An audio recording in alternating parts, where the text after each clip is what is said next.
আসসালামু আলাইকুম শাইখ। ওয়ালাইকুম আসসালাম রহমতুল্লাহ। সূরা ইখলাস যদি সারা দিনে বিভিন্ন নফল নামাজে 10 বার পঠিত হয় তাহলে কি 10 বার পড়ার সওয়াব পাওয়া যাবে? প্রথম কথা, 10 বার প্রতিদিন সূরা ইখলাস পড়া সম্পর্কে যে ফজিলত বর্ণনা করা হয়েছে, জান্নাতে স্পেশাল ঘর বানাবেন, হাদিসটি মুসনাদ আহমদে রয়েছে। হাদিসটি অত্যন্ত দুর্বল, জয়ীফ, সুতরাং এর ওপর আমল করা জায়েজ নয়। জয়ীফ, ভিত্তিহীন, যা নবী সাল্লাল্লাহু আলাইহি ওয়াসাল্লাম থেকে প্রমাণিত নয়, তার উপর আমল করা মোটেই শুদ্ধ নয়। সুতরাং এই আমলটি সুন্নত হবে না, সুন্নতের খেলাফ হবে। আপনি এর চাইতে বেশিও পড়ুন, কম পড়ুন। সহিহ হাদিস হয়েছে যে কুল হুয়াল্লাহু আহাদ তাআদিলু সুলুসুল কোরআন।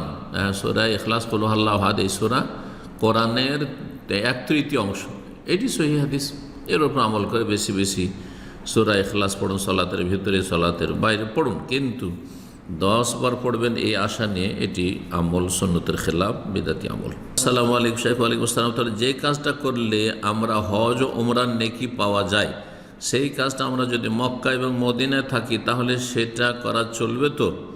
জি চলবে, কোনো অসুবিধা। ফজরের নামাজের পর একই জায়গায় বসে থাকা, জিকির আজকার করা, সূর্য ওঠার 10 মিনিট পর 2 রাকাত নামাজ পড়া, জি, এতে যে ওমরার সওয়াব রয়েছে। হ্যাঁ, এই ক্ষেত্রে জিজ্ঞাসা করছেন যে এই আমলগুলি মক্কা মদিনায় যেহেতু আছি, উমরা করার সুযোগ আছে, এখানে করতে পারবো কি না? প্রশ্নকারী কলকাতাতে প্রশ্ন করেছেন, উনি উমরায় আসবেন, জিজ্ঞেস করছেন।